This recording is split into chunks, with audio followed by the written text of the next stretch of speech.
Padre, te agradecemos este día especial en que estamos celebrando, Padre, rememorando, recordando, Señor, este día especial, Señor.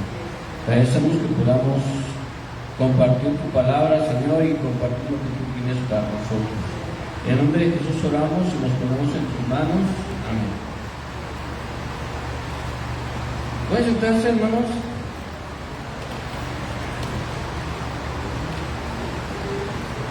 Estuvimos leyendo ya en el punto del pasaje de Mateo 26, del 26 al 46. Les voy a pedir que tengan sus Biblias abiertas.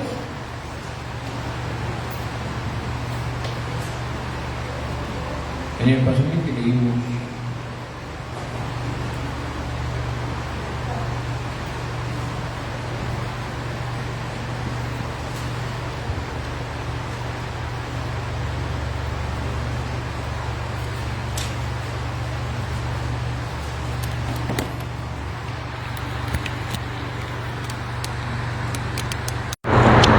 Amén. Antes de empezar, quisiera hacer un pequeño resumen de los acontecimientos que se celebran o se recuerdan esa semana. El Domingo de Ramos inicia o marca el inicio de la Semana Santa, en que se celebra la entrada o se recuerda la entrada de Jesús a Jerusalén, donde fue recibido por la multitud con ramas de palma. El Lunes Santo, que es conocido como Lunes de Autoridad, se asocia con momentos en que Jesús reafirma su enseñanza y su autoridad espiritual, como cuando expulsó a los comerciantes del templo, y además se cuenta el episodio de la higuera estéril. Martes Santo es llamado así también martes de controversia. Rememora los enfrentamientos de Jesús con líderes religiosos y su preparación para los acontecimientos que habrían de venir más adelante. El miércoles se recuerda la traición de Judas Iscariote, quien entregó a Jesús a las autoridades a cambio de 30 monedas de plata, lo que da inicio a los hechos que culminan con su crucifixión. Hoy, Jueves Santo, se conmemora la última cena de Jesús con sus apóstoles, donde instituyó la Santa Cena o Santa Comunión. También hoy se recuerda el lavamiento de pies y su oración en el Huerto de los Olivos y su posterior arresto. Este día quiero hacer énfasis en tres aspectos de esta celebración, de este Jueves Santo: la Santa Cena, el lavamiento de pies y la oración en el Huerto de los Olivos. Y voy a leer los versos del 26 al 30 de Mateo 26. Dice así: y mientras comían, tomó Jesús el pan y bendijo y lo partió y dio a sus discípulos y dijo: tomad, comed, esto es mi cuerpo.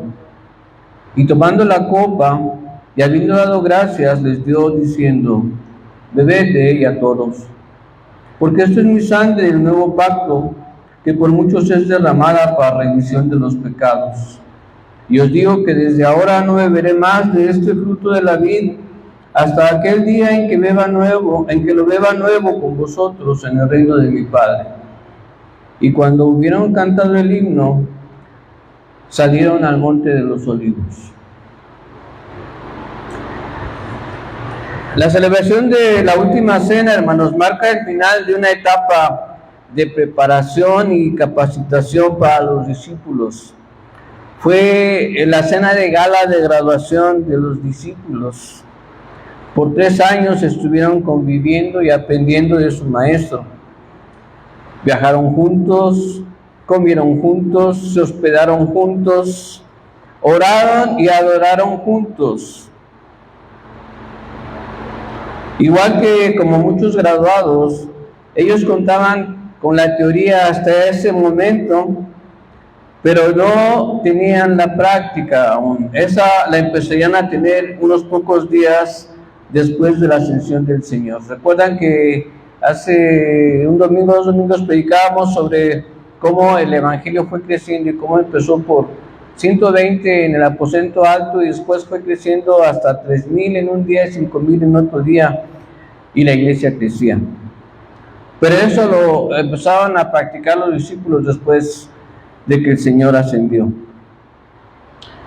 También fue una reunión de despedida, y como todas las despedidas, hermanos, fue una reunión emotiva, una reunión llena de significado, pues fue la última vez que compartieron los alimentos juntos antes de la muerte de Jesús.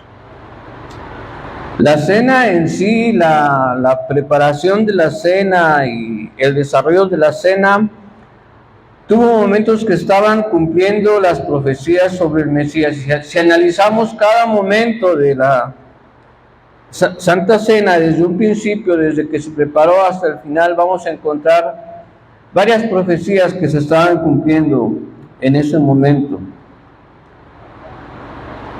Por ejemplo, la preparación de la cena, del lugar donde iban a cenar, de los que iban a comer, todo lo que iban a realizar en ese lugar, ya estaba previsto desde un tiempo antes. Sí, Jesús les estaba demostrando ahí su poder y su autoridad, pero ellos aún no lo entendían. ¿A qué me refiero, hermanos? Marcos 14, del 12 al 16, muestra cómo Jesús mandó a 2 de sus discípulos a preparar la cena. El primer día de la fiesta de los panes sin levadura, cuando sacrificaban el cordero de la Pascua, sus discípulos le dijeron: ¿dónde quieres que vayamos a preparar para que comas la Pascua? Y envió dos de sus discípulos y les dijo: id a la ciudad y os saldrá al encuentro un hombre que lleva un cántaro de agua. Seguidle. Y donde entrare, decid al señor de la casa: el maestro dice, ¿dónde está el aposento donde he de comer la Pascua con mis discípulos? Y él os mostrará un gran aposento alto ya dispuesto, preparado para nosotros allí. Fueron sus discípulos y entraron en la ciudad y hallaron como les había dicho y prepararon la Pascua. La Biblia no menciona si Jesús ya tenía, por decir, apalabrado el lugar donde iba a estar. Solamente menciona que mandó a sus discípulos y ellos obedecieron. Y ellos fueron y encontraron al hombre como Jesús les había dicho. Siguieron a ese hombre que llevaba el cántaro de agua hasta el lugar donde estaba preparada ya la Pascua. Son hechos, hermanos, que también muestran la autoridad de Jesús. También estaban celebrando la fiesta judía de la Pascua, aparte de lo que yo menciono que fue como una cena de graduación o como una cena de despedida. También estaban celebrando la fiesta judía de la Pascua, cumpliendo así con las costumbres judías. Muchas tradiciones cristianas, hermanos, tienen sus inicios en la tradición judía, y la Pascua es una de ellas.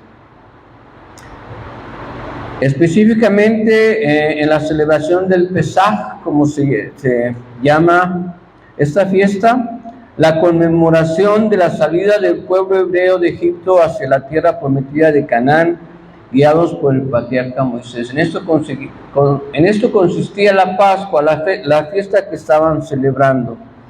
En esta conmemoración los judíos también recordaban las 10 plagas con las que Dios castigó al pueblo egipcio, y en particular el salto que daba el ángel de la muerte sobre las casas hebreas cuando iba en busca de los primogénitos egipcios. El salto que daba al brincar las casas de los hebreos para llegar a las casas de los egipcios. Este salto en hebreo se llama Pesaj, que expresa la idea de pasar por encima de las casas. Es un vocablo que en el latín litúrgico pasó a ser Pascha primero y terminó ya en forma latín como Pascua, que se refiere a un lugar de descanso, a un sitio donde el rebaño se libra de hambre. La fiesta que estaba celebrando Jesús con sus discípulos era la rememoración de la Pascua, del sacrificio del cordero, de la sangre derramada que era para librar la muerte de los primogénitos.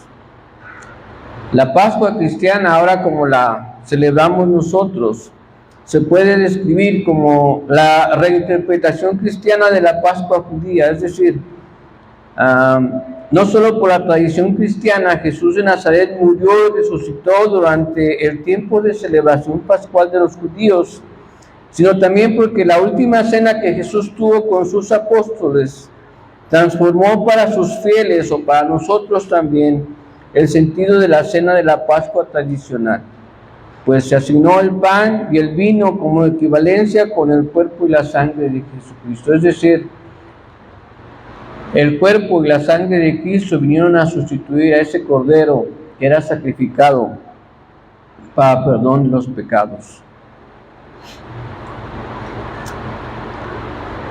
El sacrificio del cordero que ofrendaban los judíos a Dios en el templo de Jerusalén fue sustituido en la práctica, en la teología cristiana, por el sacrificio en la cruz de Jesús, llamado el Cordero de Dios, quien a través de su muerte liberó a los humanos del pecado y selló una nueva alianza entre Dios y la humanidad. Además, la muerte y resurrección de Jesús resultaba muy importante en esta creencia, porque se consideraba que se estaban cumpliendo las profecías del Antiguo Testamento sobre la llegada, el sacrificio del Mesías, el ungido de Dios, y también su resurrección más adelante. Hay un texto que a mí me ha llamado la atención, es Mateo 26:30. En el desarrollo de la cena, y después de que termina la cena, dice Mateo 26:30, cuando hubieron cantado el himno, salieron al monte de los olivos. Y yo preguntaba alguna vez, ¿qué himno cantaron? ¿Cuál era este himno que cantaron? Se dice en la tradición judía que cuando se tenía esta fiesta de la Pascua se cantaba un canto especial que era llamado por los judíos el Halel, Se cantaba el Salmo 113 al 114 al iniciar la cena, y se terminaba al final, después de la cena, con los Salmos 115 al 118. Por eso en el programa de hoy incluimos el Salmo 116, que es parte de este Halel. Si se fijan en la letra de este salmo, habla sobre la preparación para la pasión, la confianza y la victoria de los salmos que anticipaban la esperanza en medio del sacrificio. Entonces es otro aspecto simbólico, significativo en la celebración de la Santa Cena. Después vino el lavamiento de pies. Juan 13, del 4 al 17. Se levantó de la cena y se quitó su manto, y tomando una toalla se la ciñó. Luego puso agua en un lebrillo y comenzó a lavar los pies de los discípulos y a enjugarlos con la toalla con la que estaba ceñido. Entonces vino a Simón Pedro, y Pedro le dijo: Señor, ¿tú me lavas los pies? Respondió Jesús y le dijo: lo que yo hago, tú no lo comprendes ahora, mas lo entenderás después. Pedro le dijo: no me lavarás los pies jamás. Jesús le respondió: si no te lavare, no tendrás parte conmigo. Le dijo Simón Pedro: Señor, no solo mis pies, sino también las manos y la cabeza. Jesús le dijo: el que está lavado no necesita sino lavarse los pies, pues está todo limpio, y vosotros limpios estáis, aunque no todos. Porque sabía a quién le iba a entregar, por eso dijo: no estáis limpios todos. ¿Qué significaba este lavamiento de pies, hermanos? Dice la Escritura también: así que después que les hubo lavado los pies, tomó su manto, volvió a la mesa y les dijo: ¿sabéis lo que os he hecho? Vosotros me llamáis maestro y señor, y decís bien, porque lo soy. Pues si yo, el Señor y el maestro, he lavado vuestros pies, vosotros también debéis lavar los pies los unos a los otros. porque ejemplo os he dado, para que como yo os he hecho, vosotros también hagáis. Aquí también Jesús dio un ejemplo de humildad y servicio al lavar los pies de sus discípulos. Este acto, hermanos, simboliza la importancia de la humildad y el servicio hacia los demás. Jesús nos enseñó que debemos estar dispuestos a servir a los demás, sin importar nuestra posición o nuestro estatus social. Jesús realizó este acto de humildad y servicio lavando los pies de sus discípulos como una lección de amor para ellos, como un ejemplo de servidumbre, de cómo deben comportarse los seguidores de Cristo. Jesús sabía que su hora había llegado y que pronto sería entregado a la muerte, por lo que decidió mostrarles a sus discípulos el verdadero sentido de su ministerio. A través de estos 3 años que Jesús estuvo con ellos, les estuvo enseñando en maneras prácticas, a través de parábolas, a través de ejemplos, a través de vivencias prácticas de la vida. Y esta fue otra enseñanza también, una de las últimas que les dio.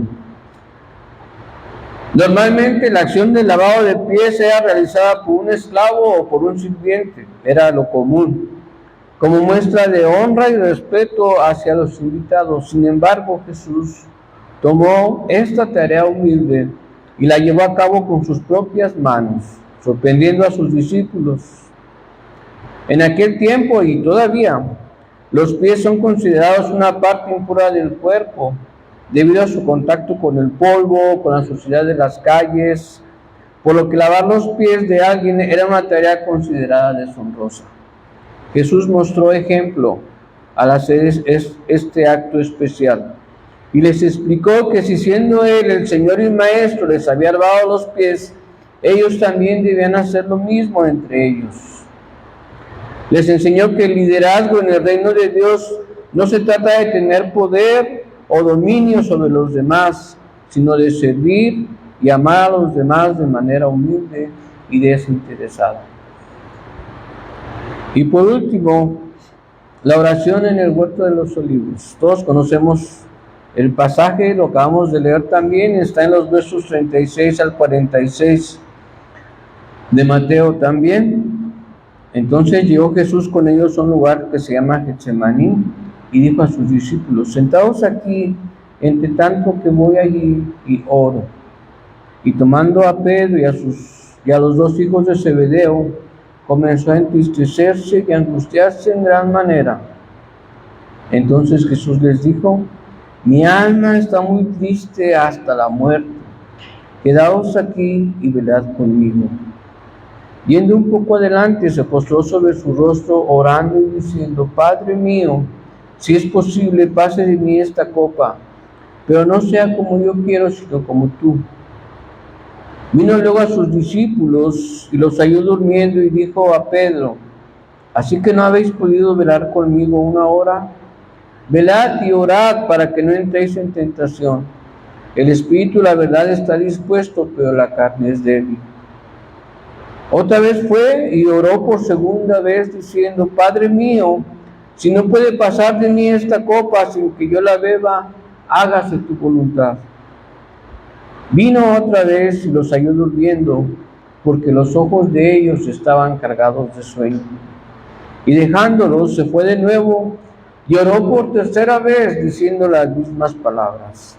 Entonces vino a sus discípulos y les dijo: dormid ya y descansad. He aquí ha llegado la hora, y el Hijo del Hombre es entregado en manos de pecadores. Levantaos, vamos, ved, se acerca el que me entrega. La oración de Jesús en el huerto de los olivos, hermanos, fue un acto de entrega total a la voluntad de Dios. Jesús en su humanidad estaba sufriendo, estaba sintiendo la carga del pecado de todos nosotros y estaba rogando a su Padre que pasara ese tiempo. Jesús expresa angustia, temor y obediencia pidiendo que se haga la voluntad del Padre. Después de la cena, Jesús se retira al huerto de los olivos, al Getsemaní, para orar en soledad, consciente del sufrimiento que le esperaba. En ese momento su alma se siente triste hasta la muerte. Y yo creo que nosotros en alguna ocasión hemos experimentado este tipo de tristeza. En alguna ocasión hemos pasado por esta situación. Podemos entender el sufrimiento de Jesús. No al 100, pero sí podemos pensar cómo se sentía Él en ese momento al estar siendo quien era y al estar clamando a su Padre. Él aceptó cargar, hermanos, con los pecados de todos, ofreciendo su sacrificio voluntario. El huerto de los olivos simboliza un lugar de retiro, de oración y de entrega, donde Jesús nos enseña la importancia de confiar en la voluntad de Dios. Incluso en medio de la angustia, la escena también muestra, hermanos, la fragilidad humana, el lado humano de Cristo. Sus discípulos también, el lado humano, la fragilidad humana de ellos, que habían dicho que iban a seguir a Jesús hasta lo último y que iban a decir que no lo iban a negar y que iban a hacer cuantas cosas por Jesús y se estaban quedando dormidos mientras se esperaba el final. En memoria de mí, estos ejemplos, hermanos, estos eventos de la Santa Cena, el lavamiento de pies y la oración, son cosas que Jesús manda que hagamos en memoria de Él, que honremos su sacrificio y obedezcamos a este mandato con humildad y respeto. El texto bíblico del Jueves Santo nos presenta un momento crucial en la vida de Jesús y sus discípulos. A lo mejor no lo entendían en ese momento sus discípulos, fue un momento crucial que cambió su vida y su historia. A través de la última cena, Jesús nos enseña lecciones importantes sobre humildad, servicio y amor. Hoy es un día de reflexión, hermanos, y de agradecimiento, donde podemos renovar nuestra fe y compromiso con Cristo. Oremos. Padre, en este momento, Señor, estamos delante de tu presencia, dándote gracias, Señor, por tu sacrificio, por las enseñanzas que tú trajiste, Señor, a nuestra vida a través de la comunión, a través del lavamiento de pies, a través, Señor, de tu oración, Señor, en el Getsemaní. Te agradecemos, Padre, por tu sacrificio, te agradecemos por lo que has hecho por nosotros sin merecerlo. Y en esta hora te presentamos nuestras vidas, Señor, pidiéndote que tú las tomes, Señor, y que podamos ser dignos, Padre, del sacrificio que tú hiciste por nosotros, que podamos dar testimonio de tu vida, de tu resurrección, de tu salvación, que podamos ser dignos hijos tuyos, Señor. Que tu sacrificio, Señor, no sea en vano, Padre, que podamos compartir las buenas nuevas de salvación a los demás. Y aquí estamos también delante de ti, Señor, para aprender de humildad, de servicio, de compañerismo, Señor. Y te pido, Señor, que podamos pensar en estas cosas y estar a cuentas, no solamente contigo, sino también con nuestro hermano. Que podamos ponernos de acuerdo aquí en la tierra, Señor, para que tu reino, Señor, sea glorificado también. Te pedimos que podamos unirnos cada vez más, Padre, que podamos ayudar a nuestro hermano, que podamos apoyar a nuestro hermano, que podamos servir a nuestro semejante, porque eso es lo que tú nos has mandado. En el nombre de Jesús oramos y te damos gracias. Amén. Dios bendiga, hermanos.